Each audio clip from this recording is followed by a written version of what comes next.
خوشی من بچه‌ها یه ویدیوی ملتفتی دیگه ادی هستم، کارا هست. بریم سر وقت ترک شاپور و فدایی. بعد از 2 هفته همیشه ملتفت که ترک میداد جز اولین نفرا بودیم که ریاکشن شما ثبت می‌کردیم، ولی دیگه توی سفر بودیم. بعدم من مریض شدم، کارم مریض شد، ولی من خیلی بدجور مریض شدم دیگه. 2 هفته گذشت دیگه، با تأخیر اومدیم ولی خوب اومدیم. اسم ترک هست کمین از آقام فدایی و شاپور. ببینیم که چیکار کردن. ملتفت حتما پلتفرم‌های خودش حمایت بکنید. لینک تمام پلتفرم‌های آرتیست تو دیسکریپشن تگ شده. اینجا هم اینستاگرام‌های ما میاد، اگر دوست داشتین میتونید ما رو از طریق اینستاگرام دنبال بکنید. ویدیو رو لایک کنید و برام کامنت بذارید. بنو معطلی لیتس گو. اوکی چه کاورش منو یاد چیز انداخت.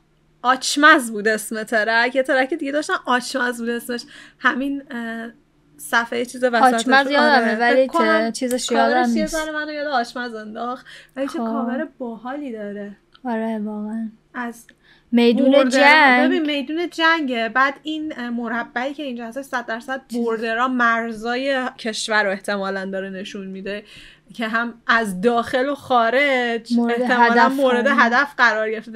دقیقاً همینه. آره خیلی جالبه به نظرم کاورش. ببینیم که چیکار کردن. روبیت مهدیار. بچه‌هامون توی کمی زیادن دور همن، پلیسو میزنیم زمین، میدوزیم براشون کفن.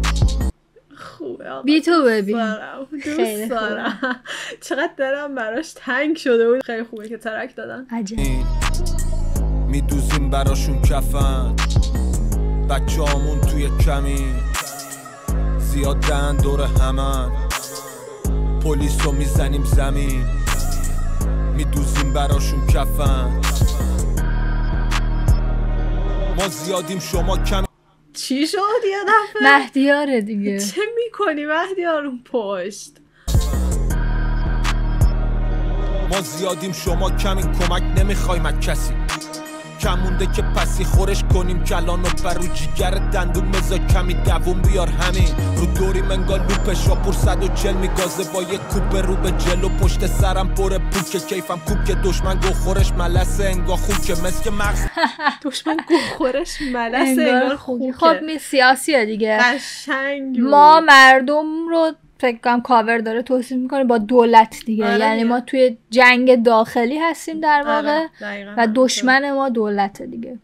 کیفم کوب که دشمن گو خورش ملسه انگار خوب که مسک مغز ندارن تو جمجمه پشت چشا بوکه که میگن همه چی داری پس چه مرگته. رو رپ حساب میکردیم بود کلامون پس معرکه.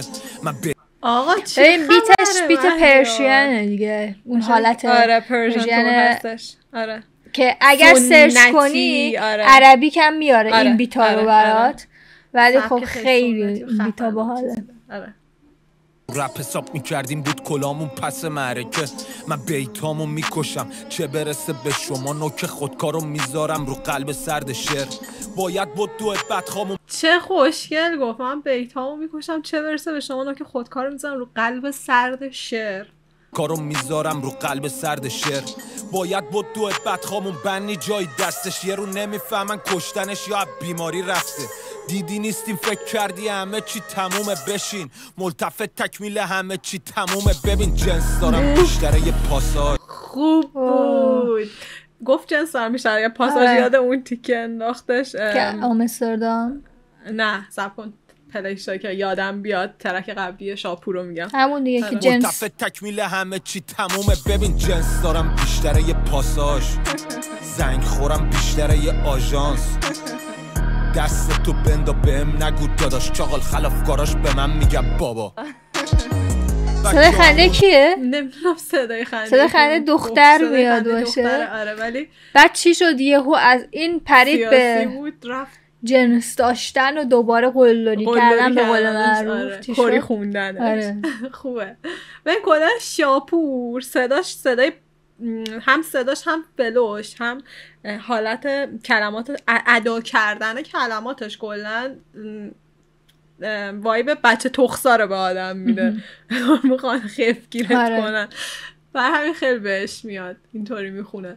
بابا بچه هامون توی کمی زیادن دور همه، پلیس رو میزنیم زمین میدوزیم براشون کفن بچه همون توی کمی زیادن دور همه پلیس رو میزنیم زمین میدوزیم براشون کفن با نفسم قاطی میشه مه صبح روشن سیاهی جنگل توی چش گرگ به نبودنم خوش نکن دل تو منتظرم تنها باشی تا بگیرم خیر تو اوف تیکه انداختیه فکر کنم کلن به این دیسایی که این مدت بهشون دادن ولی میگه به نبودن هم دل خوش نکن نه پیگیری که نکردش فقط تیکشو انداخت دیگه میگه به نبودن هم دل خوش نکن منتظرم تنها یه جگیرت بیارم میتونه شاید هم با خامنه‌ای باشه میتونه با چیزام باشه دیگه که میگه این مدت اگر سکوت کردیم نبودیم کار داشتیم شاید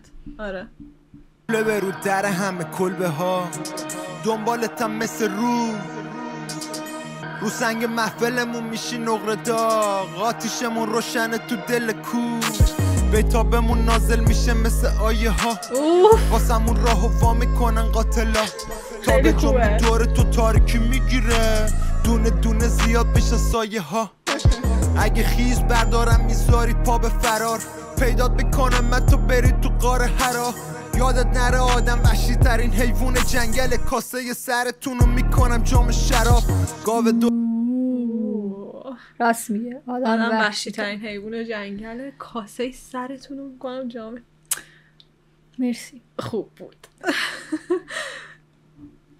یه سرتونو میکنم جام شراب گاو درسته میچرخه رو آتیش قافیه ها مثل سیخ فولادی شکارچی ماهر همیشه ساکته دریا عقب میره قبل سونامی بچه هامون دریا عقب میره قبل سونامی حالا یعنی اگه سکوتی بوده و سکوتی هستش فکر نکن که سکوت قبل طوفان قبل از طوفانه این یه کمی زیادن داره همه پلیس رو میزنیم زمین میدوزیم براشون کفن بچه هامون توی کمی میبینی چی جوری خونه خیلی خوبه زیادن دور همه پلیس رو میزنیم زمین میدوزیم براشون کفن اوکی ارضای روحی روانی شدم تموم شد؟ آره چه عجیب تموم کلا سورپرایز فکر کنم شستم و نگاه کردم آره چون یه هویی تموم شد آخرش راست میگی ولی آقا خیلی حال داد واقعا ارضای روحی روانی شدم بعد اینکه دوتاشون با هم بودن بیشتر به هم حال داد من کلا دوست دارم شاپور و فدایی با هم آره سبک جدیدی دارن فکر کنم پیش رو میگیرن ولی خیلی خوبه خیلی عالی بود پرفکت نه میشه ملتفت ترک بده بد باشه نه ملتفتی ها بگن ویدیو رو اگه دوست داشتین لایک کنید برام کامنت بذارید لینک تمام پلتفرم‌های ملتفت توی دیسکریپشن تگ شده آرتیستا رو حتما پلتفرم‌های خودتون حمایت بکنید اینجا هم اینستاگرام ما میاد اگر دوست داشتین میتونید ما از طریق اینستاگرام دنبال بکنید ویدیوی بعدی می‌بینیمتون